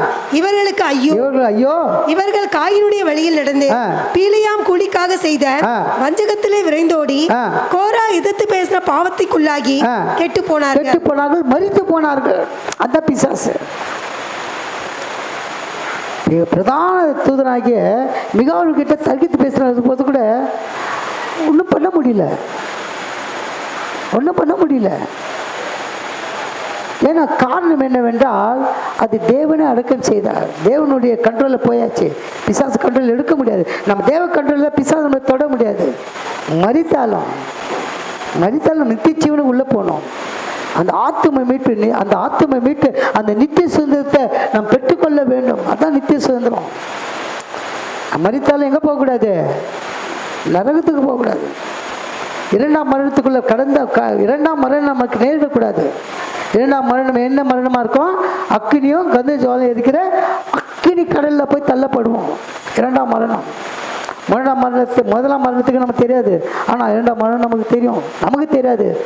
அஞ்ஞானிகளுக்கு தெரியும், அவங்களுக்கு தெரியும். அதான் நம்ம ஆண்டவரை உறுதியாக பற்றி கொள்ள வேண்டும். பிசாசு நம்மை குறித்து தரிக்கக்கூடாது. அந்த ரட்சிக்கப்படாதவங்களுக்கு வந்து கடைசி மரண நேரத்தில் ரொம்ப பயம்தான் வரும். சில பேர் சொல்லுவாங்க தெரியுமா, அவன் கூப்பிட்றான். அப்போ பிசாசு என்ன பண்ணான், தரிக்கிறான், கேட்குறான், வா வந்துரு சீக்கிரம் வா. அல்லேலூயா, கர்த்தருடைய நாமத்திற்கு மகிமை உண்டாவதாக. பிரியமானவர்களே, இந்த நித்திய சுதந்திரம் நாம் பெற்றுக்கொள்ளத்தக்கதாக இதிலே 1 பேதுரு 1ஆம் அதிகாரம் எடுத்து வாசிப்போம். 1 பேதுரு 1ஆம் அதிகாரம் 3-4 வாசிப்போம். 1 பேதுரு எடுங்க. 1 பேதுரு நம்முடைய வாசிங்க சிஸ்டர். நம்முடைய கர்த்தராகிய இயேசு கிறிஸ்துவின் பிதாவாகிய தேவனுக்கு ஸ்தோத்திரம் உண்டாவதாக. அவர் இயேசு கிறிஸ்து மருத்துவரிலிருந்து எழுந்ததினாலே அழியாததும் மாசற்றதும் வாடாததுமாகிய சுதந்திரத்திற்கு ஏதுவாக ஜீவனுள்ள நம்பிக்கை உண்டாகும்படி தமது மிகுந்த இரக்கத்தின்படியே நம்மை மறுபடியும் ஜெனிப்பித்தார். கடைசி காலத்திலே வெளிப்பட ஆயத்தமாக்கப்பட்டிருக்கிற ரட்சிப்புக்கு ஏதுவாக விசுவாசத்தை கொண்டு தேவனுடைய பலத்தினாலே காக்கப்பட்டிருக்கிற உங்களுக்கு அந்த சுதந்திரம் பரலோகத்தில் வைக்கப்பட்டிருக்கு. கரங்களை தட்டி கர்த்தர் நாமத்தை மகிமைப்படுத்தும். நம்ம சுதந்திரம் எங்க இருக்கு? அங்க பரலோகத்தில் இருக்கு. அங்க நமக்கு என்ன இல்லை? பசி இல்லை, தாகம் இல்லை, நல்ல பெட்ரூம் இல்லை, நல்ல வீடு இல்லை. நமக்காக பொன்னினாலே கட்டப்பட்ட வீடு நமக்காக இருக்கு. அதுதான் நமக்கு சுதந்திரம். இந்த உலகத்தில், இந்த பூமியில் வாழ்ந்து கொண்டு இருக்கிற இன்னும் சுதந்திரமாக வாழல. சில காரியங்களில் நல்லா சிந்தித்து பாருங்க. ஏதோ ஆண்டவர் சபைக்கு ஆண்டவர் பிள்ளைகளாக இருக்கும்படியாக இருக்கிறதுக்காக நம்ம பல காரியங்களில் நம்ம ஜெயித்தை பெற்றுக்கொள்கிறோம். உலகத்து பிள்ளைங்களுக்கு நல்லா இருக்காங்க, நம்ம நினைக்க அவங்க நல்லா இருக்காங்களே. சில பேர் சொல்லுவாங்க, நம்ம ஆண்டவர் தேடி போகிறோம், நம்ம இப்படியே தான் இருக்கிறோம், அவங்க விக்கிரகத்தை வணங்குறாங்க. அந்த வார்த்தை நம்ம வாயினால் வரக்கூடாது, ரொம்ப தவறு, அது பாவம். அவங்க நல்லா தானே இருக்கிறாங்க. நம்ம சொல்கிறல, நம்ம ரசிக்கப்பட்ட பிள்ளைங்க அவங்க நல்லா தானே இருக்காங்க, நல்லா தான் இருப்பாங்க. நம்ம வாயில் நல்லா இருக்கேன் இல்லை, நல்லா தானே இருக்காங்க. அவங்களுக்கு என்ன இல்லை? நியாய தீர்ப்பு இல்லை, பரலோக வாழ்க்கை இல்லை அவங்களுக்கு. அந்த நித்திய சுதந்திரம் அவங்களுக்கு இல்லை, நமக்கு தான் கொடுக்கப்பட்டு இருக்குது. இந்த வசனத்தை மறுபடியும் வாசிங்க சிஸ்டர். 1 பேதுரு வாசிங்க, 6 வாசிங்க, 5 வாசிங்க.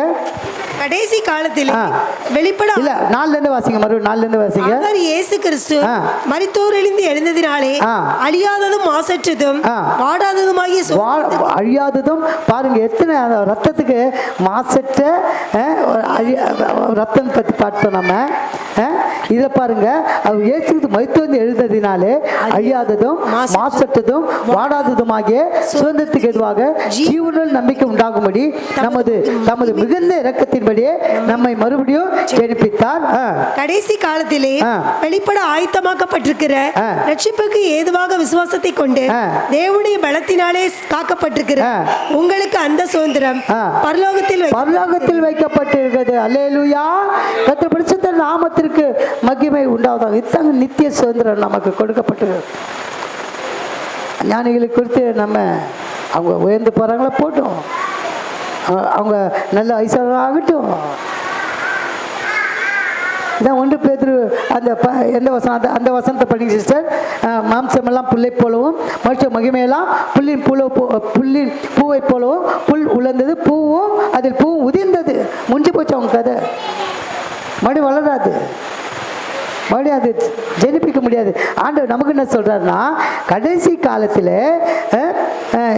பாருங்கள், மிகுந்த 4 வசனம் மறுபடியும் படிங்க சிஸ்டர். அவர் இயேசு கிறிஸ்து மரித்ததிலிருந்து எழுந்ததினாலே அழியாததும் மாசற்றதும் வாடாததுமாகிய சுதந்திரத்துக்கு ஏதுவாக ஜீவனுள்ள நம்பிக்கை உண்டாகும்படி தமது மிகுந்த இரக்கத்தின்படியே நம்மை என்ன பண்ணாரு?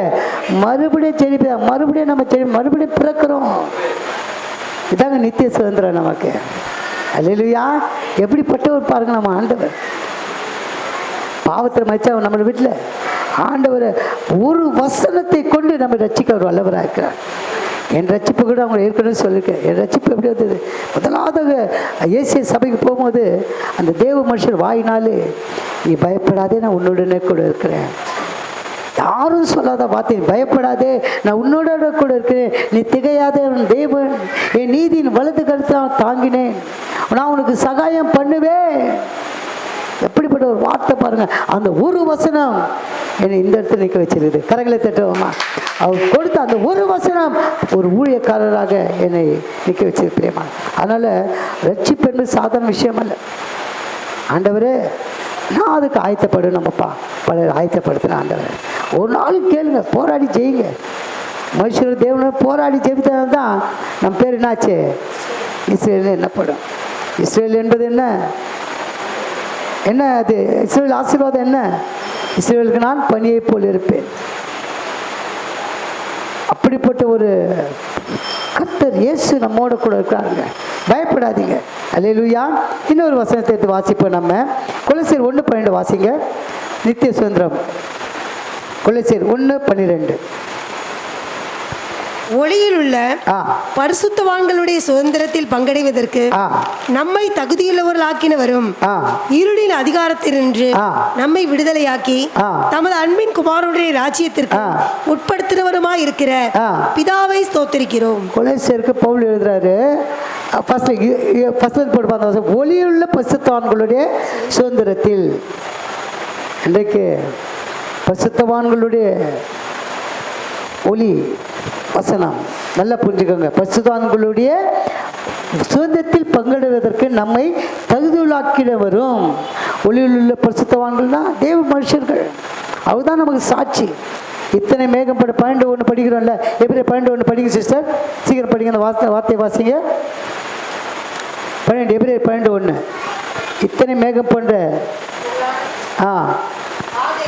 ஆகையால் மேகம் போன்ற இத்தனை திரளான சாட்சிகள், மேகப்போடு இத்தனை பிரதான சாட்சிகள் நம்மை சூழ்ந்து கொண்டிருக்க பாரமான யாவற்றையும் நம்மை சுற்றி நெருங்கி இருக்கிற பாவத்தையும் தள்ளிவிட்டு விசுவாசத்தை துவக்கிறவரும் முடிக்கிறவருமாயிருக்கிற இயேசுவை நோக்கி நமக்கு நியமித்திருக்கிற ஓட்டத்தில் பொறுமையோட ஓட. இதுக்கு பதில் கொலோசியர் 1:12 தான். அந்த வாசனை படி 1:12 படிப்பா. ஒளியுள்ள பரிசுத்தவான்கள் சுதந்திரத்தை பங்கிடுவதற்கு நம்மை தகுதியுள்ளவராக்கினவரும் இருளின் அதிகாரத்திலிருந்து நம்மை விடுதலையாக்கி தமது அன்பின் குமாரனுடைய ராஜ்யத்திற்கு உட்படுத்தினவருமாய் இருக்கிற பிதாவை ஸ்தோத்திரிக்கிறோம். அல்லேலூயா. கர்த்தர் பரிசுத்த நாமத்திற்கு மகிமை உண்டாவதாக. அப்போ நாம எப்படி, நம்ம யாருடைய பிள்ளைகள்? ஒளியின் பிள்ளைகள். இதான் நமக்கு கொடுக்கிற நித்திய சுதந்திரம். அல்லேலூயா. இந்த நித்திய சுதந்திரத்தை நாம் பெற்றுக்கொள்ள போகிறது என்ன காரியம்? உன்னத நிலை, மகிமையான உன்னத நிலை. எதை? பரிசுத்தவான்கள் இருளின் அதிகாரத்தில் நம்ம விடுதலையாக்கி தமது அன்பின் குமார் ராஜ்யத்துக்கு உட்படுத்தினவருமாகிய பிதாவை ஸ்தோத்தரிக்கிறேன். கர்த்தர் பரிசுத்த நாமத்திற்கு மகிமை உண்டாவதாக. பிரியமானவர்களே, அந்த நித்திய சுதந்திரத்தை நாம் பெற்றுக்கொள்ள வேண்டும் என்றால் பாவத்தை முதல்ல நம்ம விட்டு அகற்ற வேண்டும். பாவம் நமக்கு உட்படுத்துதுன்னா எந்த ஒரு, அதாவது எப்படி ஆண்டவருடைய கட்டளைகளில் ஏசப்பா சொல்கிறாரு, ஒரு ஸ்திரீயை நீனு ஒரு பார்த்தாலே அது விபச்சாரன்றார். இது ஒரு நிலை. ஒரு சகோதரன் அந்த ஒரு நிலைக்கு நம்ம போகணும். அதான் உன்னத நிலை. அதான் நமக்கு கொடுக்குற உன்னத சுதந்திரம், நித்திய சுதந்திரம். அப்போ நீ இச்சையோட பார்த்துட்ட அந்த சகோதரி மாத்திரமல்ல, எந்த ஒரு காரியத்தை நம்ம இச்சையோட பார்த்துட்டாலே நம்ம அதை எழுந்து போவோம். அந்த உன்னத நிலையை நம்ம எழுந்து போவோம். புரியுதா உங்களுக்கு? இந்த காலத்தில் நம்ம ரொம்ப கேர்ஃபுல்லாக இருக்கணும். ஆண்டவர் ஒரு எக்ஸாம் சொல்கிறாரு. ஒரு சகோதரியை ஒரு ஸ்திரியை நீ இச்சையோட பார்த்தாலே போதும், உன்னை பரிசுத்தம் கெட்டு போச்சு. அந்த கண்ணை என்ன சொல்றாரு? நீ பிடிங்கி போடு, அந்த கண்ணு வேண்டாம் உனக்கு. அல்லேலூயா. கர்த்தர் பரிசுத்த நாமத்திற்கு இதுதான் ஒரு உன்னத நிலை. அந்த சுதந்திரத்தை நாம் பெற்றுக்கொள்ளத்தக்கதாக எந்த பாவமும் நம்ம அண்டிக் கொள்ளாதபடி, ஆண்டவரே, நம்ம எந்த வார்த்தையினாலே, செயல்களினாலே, நம்ம சிந்தையினாலே, நம்ம கையினாலே, கால்களினாலே எது தவறு எது பாவம் என்று உணரப்பட்டவர்களாய் நம்ம தேவ ராஜ்யத்தை சுதந்திரத்துக் கொள்ள நம்ம ஒப்பு கொடுப்போம். இன்னொரு வசனத்தை வாசிப்போம். எபிரேயர் 10:34 வாசிங்க. எபிரேயர் 10:34 எடுத்து வாசிங்க. எபிரேயர் 10:30. கட்டப்பட்டிருக்கையில் ஆ. நீங்கள் என்னை குறித்து பரிதபித்தது மட்டுமன்றி ஆ. பரலோகத்தில் அதிக மேன்மையும் ஆ. நிலையுள்ளதுமான சுதந்திரம் ஆ. உங்களுக்கு உண்டென்று அறிந்து ஆ. உங்கள் ஆஸ்திகளையும் ஆ. சந்தோஷமாய் கொள்ளையிட கொடுத்தீர்கள். ஆ. ஆகையால் மிகுந்த பலனுக்கு ஏதுவான மிகுந்த பழுத்து ஏதுவான உங்கள் தைரியத்தை விட்டு விடாதீர்கள். நீங்கள் தேவனுடைய சித்தத்தின்படி செய்து நீங்கள் தேவனுடைய சித்தத்தின்படி செய்து வாக்குத்தத்தம் பண்ணப்பட்டதை பெரும்படிக்கு பொறுமை உங்களுக்கு வேண்டியதா இருக்கிறது. வருகிறவர் இன்னும் கொஞ்ச காலத்தில் வருவார். தாமதம் பண்ணார். விசுவாசத்தினாலே நீதிமான் பிழைப்பான். பின்வாங்கி போவானானால் அவன் மேல் என் ஆத்துமா பிரியமா இராது என்கிறார். நாமோ கெட்டு போக பின்வாங்குகிறவராய் இராமல் ஆத்துமா ஈடேற விசுவாசிக்கிறவர்களாய் இருக்கிறோம். கரங்களை தட்டி கர்த்தர் நாமத்தை மகிமைப்படுத்துவோம். அல்லேலூயா, அல்லேலூயா. நாம எப்பொழுதும் கெட்டு போக பின்வாங்குகிறவராய் இராமல் ஆத்மா ஈடேற விசுவாசிகளாய் இருக்கிறோம். புரியுதா உங்களுக்கு? அல்லேலூயா. கர்த்தர் பரிசுத்த நாமத்திற்கு மகிமை உண்டாக. அதுதான் நமக்கு சுதந்திரம். இது அருமையாக நாம் கட்டப்பட்டு இருக்கையில் நீங்கள் என்னை குறித்து பரிதபித்தது மட்டுமன்றி பரலோகத்தில் அதிக மேன்மையும் உண்டென்று அறிந்து உங்கள் ஆஸ்திகள் சந்தோஷமாக கொள்ளையிட கொடுத்து ஆகையால் மிகுந்த பழுக்கேற்றதான உங்கள் தைரியத்தை விட்டு விடாதீர்கள். நீங்கள் தேவனுடைய சித்தத்தின்படி செய்து வாக்குத்தத்தம் பண்ணப்பட்ட பெரும்படிக்கு பொறுமையாக நீங்கள் பொறுமை உங்களுக்கு வேண்டியதாக இருக்கு. வருகிறவர் இன்னும் கொஞ்ச காலத்தை வருவார், தாமதம் பண்ணார். வருகையில் நம்ம ஆயத்தப்படணும். தாமதம் பண்ணார், சரி கொஞ்ச காலத்தில் வருவார். ஒப்பு கொடுப்போம் ஆண்டவர்கிட்ட. அந்த நித்திய வந்து அடைய நம்ம ஒப்பு கொடுப்போம். அல்லேலூயா. இன்னும் வசனத்தை எடுத்து வாசிப்போம். 1 தெசலோனிக்கேயர் 4:17. 1 தெசலோனிக்கேயர் 4:17.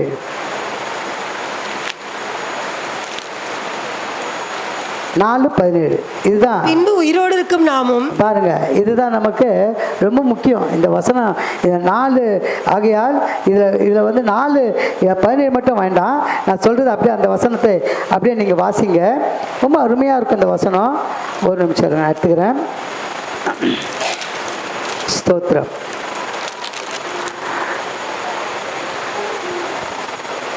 படிங்க சிஸ்டர். 4:17 படிங்க. பின்பு உயிரோடு இருக்கும் நாமும் கர்த்தருக்கு எதிர்கொண்டு போக மேகங்கள் மேல் அவர்களுடைய கூட ஆகாயத்தில் எடுத்துக்கொள்ளப்பட்டு இவ்விதமாய் எப்பொழுதும் கர்த்தருடனே கூட இருப்போம். பாருங்க, இதுல வந்து இந்த வசனத்தை வந்து 14 வாசிங்க சிஸ்டர். 14 வாசிங்க.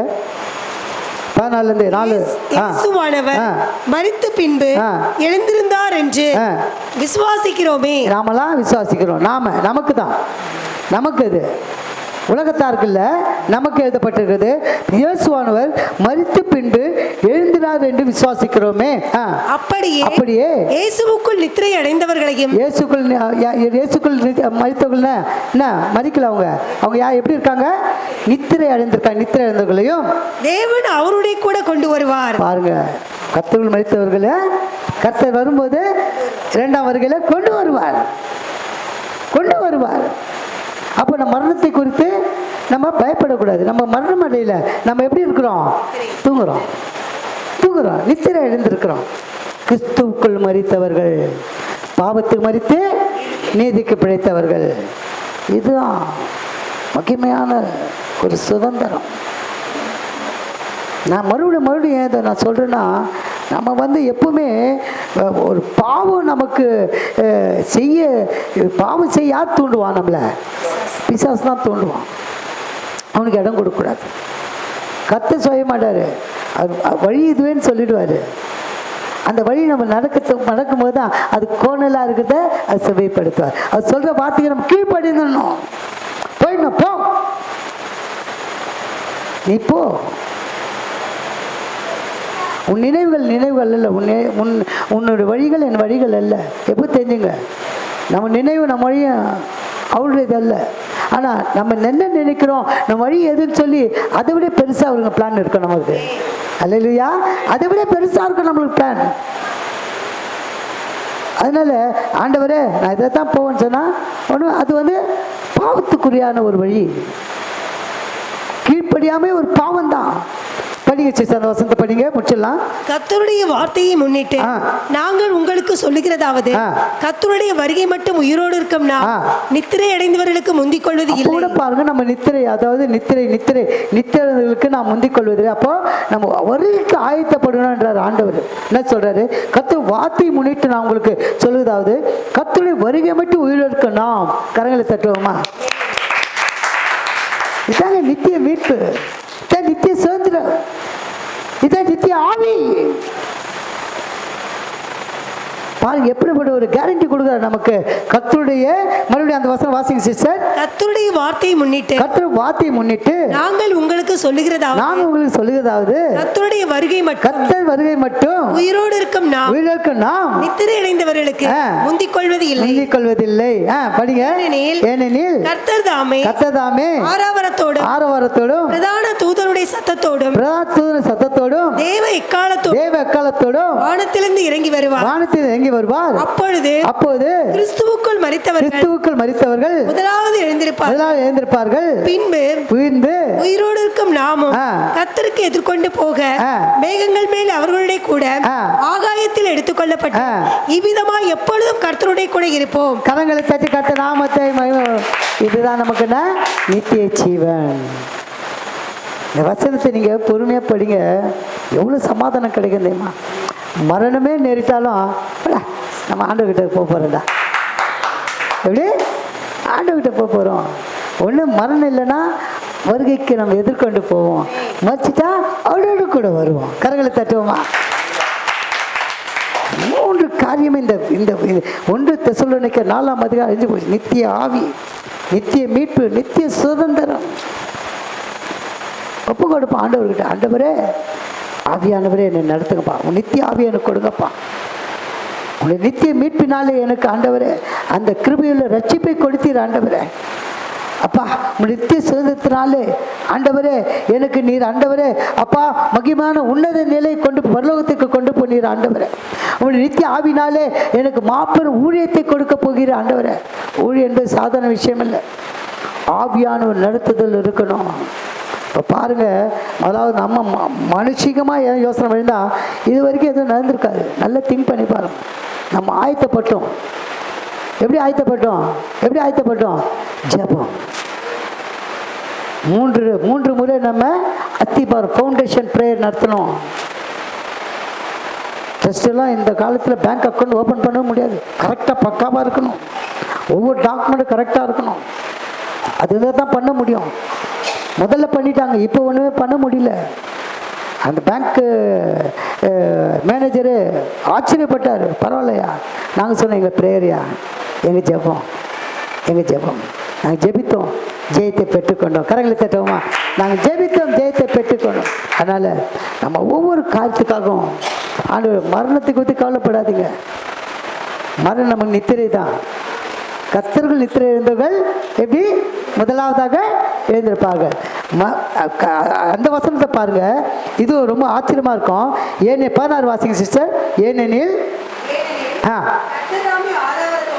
பிரதான தூதருடைய சத்தத்தோடும் தேவ எக்காலத்தோடும் வானத்திலிருந்து இறங்கி வருவார். அப்பொழுது கிறிஸ்துவுக்குள் மரித்தவர்கள் முதலாவது எழுந்திருப்பார்கள். பின்பு உயிரோடு இருக்கும் நாமும் கர்த்தருக்கு எதிர்கொண்டு போக. எப்படி ஒரு ஸ்லாக்கியம் பாருங்க, எப்படி ஒரு ஸ்லாக்கியம். உயிரோடு நாமும் கர்த்தர் முன்பாக எடுத்துக்கொள்வோம். எனக்கு அதுதான் ஆயத்தப்படணும், ஆயத்தத்துக்கு ஒப்பு கொடுக்கணும். இந்த வசனம் பாருங்க, கர்த்தர் வார்த்தை முன்னிட்டு நான் உங்களுக்கு சொல்லுகிறதாவது, கர்த்தர் வசனத்தை கொண்டு எழுதுறாரு. பவுல் தெசலோனிக்கேயர் எழுதுறாரு, கர்த்தர் வார்த்தை முன்னிட்டு நான் உங்களுக்கு சொல்லுகிறதாவது, கர்த்தர் வருகை மட்டும் உயிரோடு இருக்கும் நாம் முதலாவது நமக்கு ஜீவனை கொடுத்துறாரு. கர்த்தர் வருகை மட்டும் நம்ம உயிரோடு இருப்போம். கர்த்தர் வருகை மட்டும் உயிரோடு நாம் நித்திய எழுந்தவர்கள் முந்திக் கொள்வதில்லை. ஏன்னா மரித்தவர்கள் வருகையில் எழுந்திருப்பாங்க. உயிரோடுக்கும் நாமோ கர்த்தருக்கு எதிர்கொண்டு போக மேகங்கள் மேல் அவளோடு கூட ஆகாயத்தை எடுத்துக்கொள்ளப்பட்டு இவ்விதமாக எப்போதும் கர்த்தர் கூட இருப்போம். அல்லேலூயா, இருப்போம். எவ்வளோ பெரிய கன்ஃபர்மேஷன் பாருங்க. தாங்க நித்திய சுதந்திரம். இது உன்னதமான நிலை, நமக்கு உன்னதமான நிலை கொடுக்கிறார். ஒப்பு கொடுப்போம் கர்த்தருக்கு. இன்னும் ஒரே ஒரு வசனத்தை வாசித்து நாம் முடிப்போம். அதே எபிரேயர் புத்தகம் 9:14 வாசிப்போம்.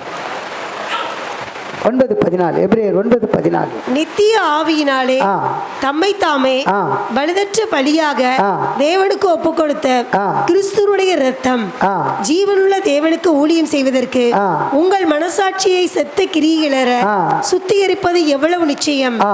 ஆகையால் முதலாம் உடன்படிக்கையின் காலத்திலே அது போதும் சிஸ்டர். நமக்கு இதுதான் முக்கியம். நித்திய ஆவியினாலே, நித்திய ஆவி. அப்போ நம்ம பரிசுத்த ஆவியை நம்ம பெற்றுக்கொள்ள நம்ம தாமதம் பண்ணக்கூடாது, அலக்கழிக்கக்கூடாது. அந்த பரிசுத்த ஆவி ரொம்ப அவசியம். அதுதான் நமக்கு நித்திய ஆவினாலே தம்மை தாமே பழுதற்ற பலியாக தேவனுக்கு ஒப்பு கொடுத்த கிறிஸ்துவுடைய ரத்தம் ஜீவன தேவனுக்கு ஊழியம் செய்வதற்கு ஒரு மனசாட்சியை செத்த கிரியைகளை சுத்திகரிப்பது எவ்வளவு நிச்சயம், எவ்வளவு நிச்சயம். அதனால் அந்த நித்திய நமக்கு அந்த ஆவி வேணும்னா நம்ம நித்திய ஆவி பெற்றுக்கொண்டவர்கள் நம்ம சும்மா இருக்கக்கூடாது. ஆண்டு ஊழியத்துக்காக நம்ம ஒப்பு கொடுக்கணும். அது வருகை சீக்கிரமாக இருக்குது. ஆண்டவர் என்ன சொன்னார்? 1 பேதுருவில் அந்த வசனத்தை வாசிங்க சிஸ்டர். 1 பேதுரு ஸ்தோத்திரம் 1 பேதுரு 3:4 எடுத்து வாசிங்க. 1 பேதுரு 3:4. அவர் இயேசு கிறிஸ்து மரித்தோரிலிருந்து எழுந்ததினாலே அழியாததும் மாசற்றதும் வாடாததுமாகிய சுதந்திரத்திற்கு ஏதுவாக ஜீவனுள்ள நம்பிக்கை உண்டாகும்படி தமது மிகுந்த இரக்கத்தின்படியே நம்மை மறுபடியும் ஜெனிப்பித்தார். கடைசி காலத்திலே வெளிப்பட ஆயத்தமாக்கப்பட்டிருக்கிற ரட்சிப்புக்கு ஏதுவாக விசுவாசத்தை கொண்டு தேவனுடைய பலத்தினாலே காக்கப்பட்டிருக்கிற உங்களுக்கு அந்த சுதந்திரம் பரலோகத்தில் வைக்கப்பட்டு இருக்கிறது. இதுவே நீங்கள் மிகவும் சந்தோஷப்படுகிறீர்கள் என்றாலும் துன்பப்பட வேண்டியது அவசியமானதால் இப்பொழுது கொஞ்ச காலம் பலவிதமான சோதனைகளினாலே துக்கப்படுகிறீர்கள்.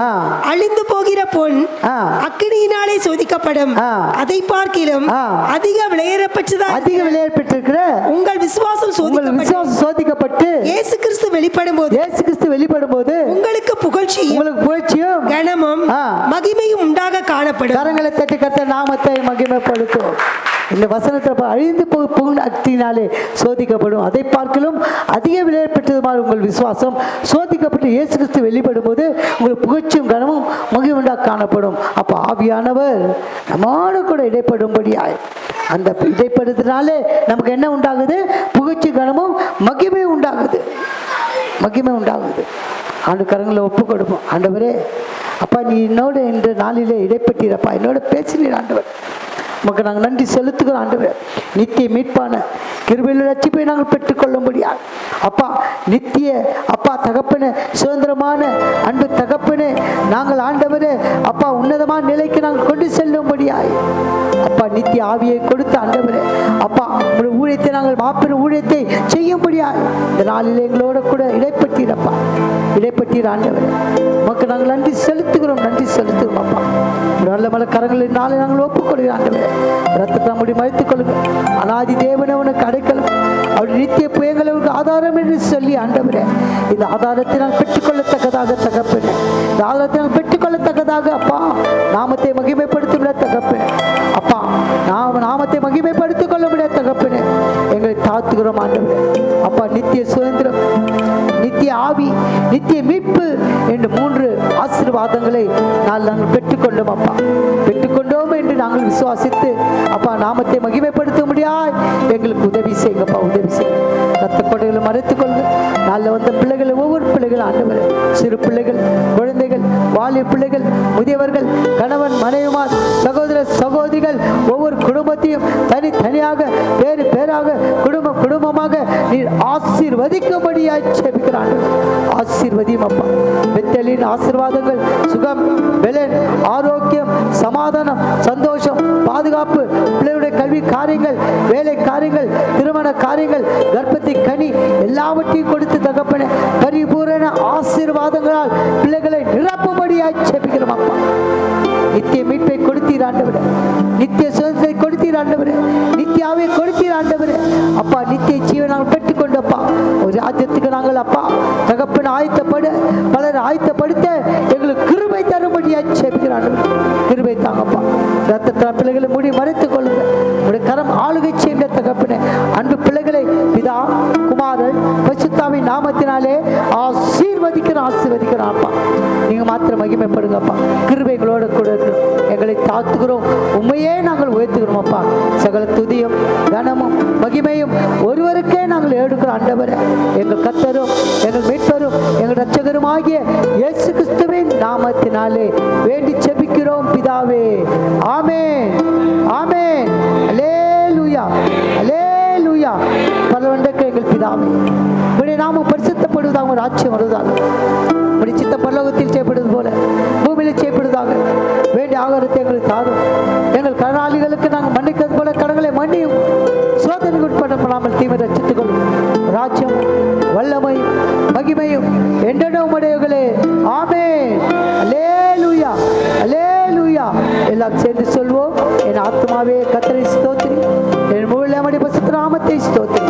என் ஆத்மாவே கர்த்தரை ஸ்தோத்திரி, கர்த்தர் செய்த சகல உபகாரங்களை மறவாதே. ஆமென். அல்லேலூயா. நம் கர்த்தராகிய இயேசு கிறிஸ்துவின் கிருபையும் பிதாவாகிய தேவனுடைய அன்பும் பரிசுத்த ஆவியானவருடைய ஐக்கியமும் நம் அனைவரோடும் சகல பரிசுத்தவான்களோடும் கர்த்தருடைய வருகை மட்டும் இருப்பதாக. ஆமென், ஆமென், ஆமென். அல்லேலூயா, அல்லேலூயா, அல்லேலூயா. ஜெய கிறிஸ்து முன் செல்கிறார், ஜெயமாக நடத்திடுவார்.